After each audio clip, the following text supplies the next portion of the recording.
प्रिय विद्यार्थियों, नमस्कार। हम पिछले कालांशों से पद्माकर को पढ़ रहे हैं और अंतिम कालांश में हमने उनके ऋतु वर्णन को पढ़ा था, जिसमें उन्होंने वसंत का वर्णन किया था। वसंत के वर्णन को आगे बढ़ाते हुए वो अगले पद में क्या कहते हैं उसको हम देखते हैं।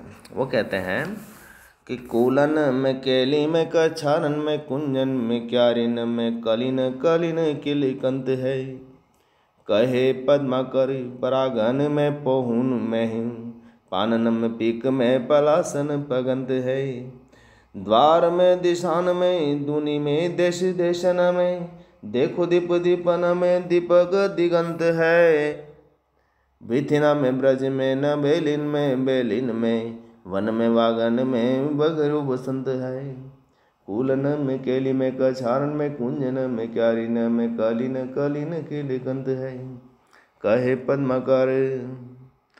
पद्माकर परागन में पौन में हूँ में पानन में पीक में पलासन पगंत है।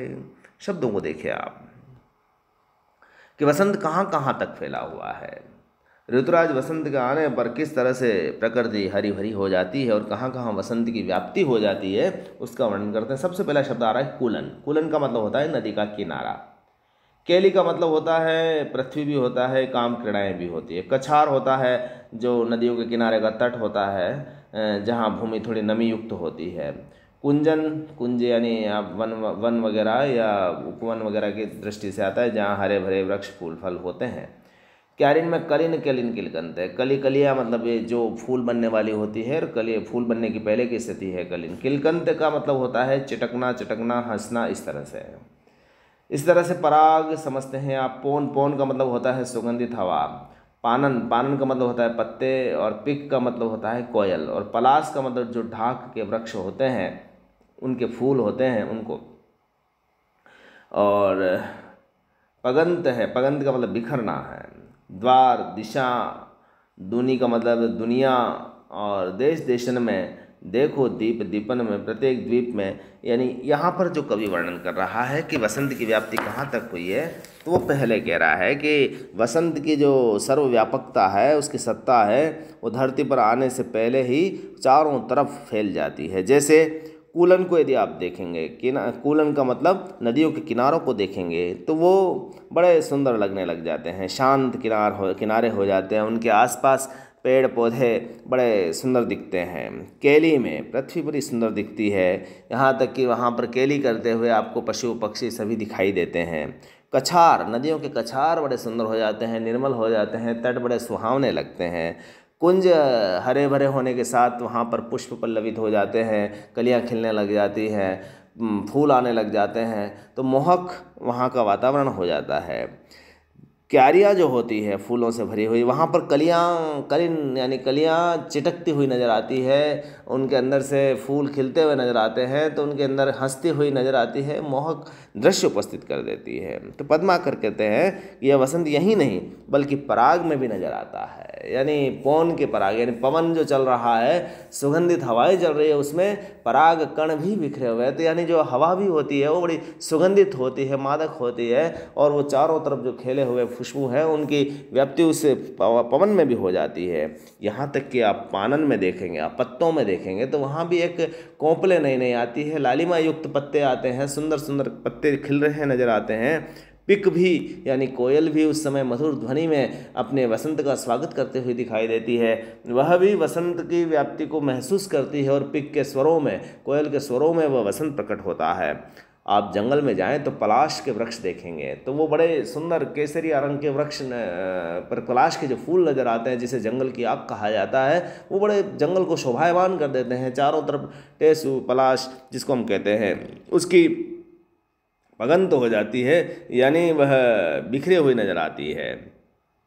आप जगह जगह पर कहीं पर भी द्वार पर जाएं, किसी भी दिशा में जाएं, दुनिया में देश देश में कहीं पर भी जाइए आपको, और यहीं नहीं, द्वीप और द्वीपन में किसी भी द्वीप, उपद्वीप, महाद्वीप, जहाँ पर भी जाओगे, जहाँ पर भी वसंत की व्याप्ति है, वहाँ पर यानी प्रत्येक घर में, दर द्वार पर, सभी दिशाओं में, पूर्व पश्चिम उत्तर दक्षिण, पूरी दुनिया में, देश विदेश में, द्वीप महाद्वीप, सभी तरफ वसंत की चमक दिगंत तक व्याप्त हो जाती है, उसे महसूस किया जा सकता है।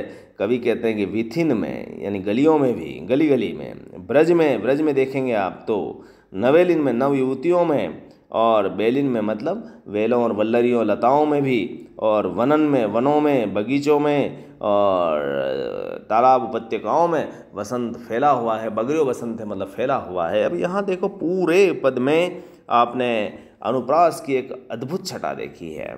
ऋतुराज वसंत की सर्वव्यापकता तो है, लेकिन कहाँ कहाँ पर वह व्याप्त हो रहा है उसका भी बड़ा सुंदर वस्तु वर्णन हुआ है। तो प्रकृति का यहाँ यदि हम देखें तो आलमन रूप में चित्रण दिखाई देता है, और पूरे पद में क, प, द और ब वर्ण जो है उनकी सुंदर आवृत्ति हुई होने से अनुप्रास की तो सुंदर छटा है ही।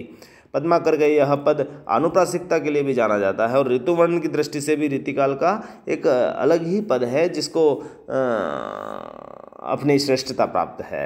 साहित्यिक ब्रज भाषा में माधुरी गुण का किस तरह से व्यंजना हुई है वो देखने लायक है। कवित छंद का यह पद है ही। और अब अगला पद हम देखेंगे कि मल्लिका ने मंजुल मलिंद मत वारे मिले, मंद मंद मारुत मुहिम मन साकी है। कहे पद्मा कर त्यों नादत नदी नित, नागर न बेलिन की नजर निशा की है। दोरत दारे रे दैत दादुर सुदेह देह, दामिनी दमकती दिशनी में दशा की है। बहुलानी बुंदनी बिलो को बगुलानी, बाग बंगलानी बेलिन बहार बरसा की है।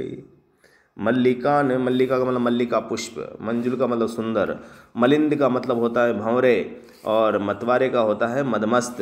मंद मंद मारुत, मारुत का मतलब होता है हवा, और मनसा, मुहिम का मतलब अभियान है, और मनसा का मतलब कामदेव। यहाँ कवि क्या कहना चाह रहा है? यहाँ पर वर्षा ऋतु की जो दशा है उसका वर्णन है कि वर्षा ऋतु का परिवेश किस तरह से, वर्षा ऋतु के आते पर धरती हरियाली से महक उठती है, और उस वर्षा के बाद जो मल्लिका का सुंदर पुष्प खिल जाता है और उस पर काले भंवरे मदमस्त होकर रसपान कर रहे हैं, और मल्लिका नायिका का तथा भंवरे मदमस्त नायक की भांति दृष्टिगत हो रहे हैं। यानी मल्लिका न मंजुल मलिंद मतवारे, मल्लिका तो पुष्प है वो नायिका की भांति है, मलिंद यहाँ पर भंवरे हैं जो मतवारे की तरह उसके पीछे भाग रहे हैं, और मंद मंद मारुत मुहिम मनसा की है, और मीठी मीठी जो हवाएं चल रही है वह साक्षात कामदेव की सेना की भांति लग रही है। ऐसा लगता है कि वह सुगंधी ठंडी हवा को बहती देख करके कि कामदेव की सेना इस धरती पर आ गई हो। कामदेव की सेना के साथ मल्लिका नायिका और मंजुल मलिंद यानी सुंदर भंवरे का जो दृश्य वर्णन किया है वो ऐसा लगता है कि कवि की एक मनोहर कल्पना है। कहे पद्मा करत्यो नादत नदी नित, नागर नवेलिन की नज़र निशा की है। आगे कवि कहते हैं कि कल कल छल छल बहती हुई नदियाँ, नगर में निवास करने वाली नव यौवना निशा में अभिसार करने वाली नायिका की भांति प्रकट हो रही है। जो नादत नदी, नदियों का जो नाद है वो नगर नवेलिन की यानी नागर यानी नगर में रहने वाली नव युवतियों की नज़र की भांति है। वहाँ की जो रात्रि है वह भी ऐसा लगता है कि जैसे कोई नायिका श्रृंगार करके जा रही है। दौरत दौरे दे तो दादुर सुधरे देह, दामनी दमकते दिशा की दिशा है। और वर्षा ऋतु में जो चारों तरफ तक आवाज़ आती है टर टर मेंढकों की, तो ऐसा लगता है कि विरह में अपने प्रिय को दरेरे देते नायक के समान प्रतीत हो रहे हैं। यानी विरह के दौर और दरे दौर दादुर की जो आवाज़ें हैं वो ऐसा लगता है कि जैसे विरह में अपने प्रिय को उलाहना देती हुई लगती है। और दामिनी दमकती दिशनी में दशा है, और दसों दिशाओं में दमकने वाली जो बिजली है दामिनी है, वह काम केली में जो विरहणियाँ हैं उनको भी चित्रकृतियों में दिखती है। दामिनी दमकती दिशनी में दशा की है, यानी उनकी विरह की स्थिति और ज़्यादा प्रकट होती है। बहुलनी बुंदनी बिलोको, बगुलानी बाग बंगलानी बेली ने बहार बरसा की है। यानी बगीचों के बहुत सी टपाटप बूंदों के साथ बगुलों की श्वेत पंक्तियाँ बरबसी नायक की पांच से दिख रही है।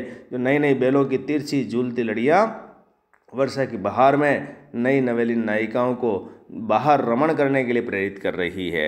बहुलनी बुंदनी बिलो को बगुलानी बाग, बगुलों की जो पंक्तियाँ हैं श्वेत पंक्तियाँ हैं वो ऐसा लगता है कि जैसे टपाटप बूंदों के साथ उनके ऊपर भीगी हुई वो नायक की पंक्तियों की भांति है। बंगलानी बेली ने बहार वर्षा की, और जो वर्षा की रिमझिम बहार से बागों में जो श्वेत बगुलों को देखकर ऐसा लगता है और झूलती बेलों को देखकर ऐसा लगता है चारों तरफ बहार आ गई हो। तो यहाँ पर वर्षा ऋतु का बड़ा मनोहारी और अलंकारिक चित्रण हुआ है। यहाँ पर शब्दों का चयन जिस तरह से किया है वो जैसे आनुप्रासिक सौंदर्य को लाने के लिए किया है।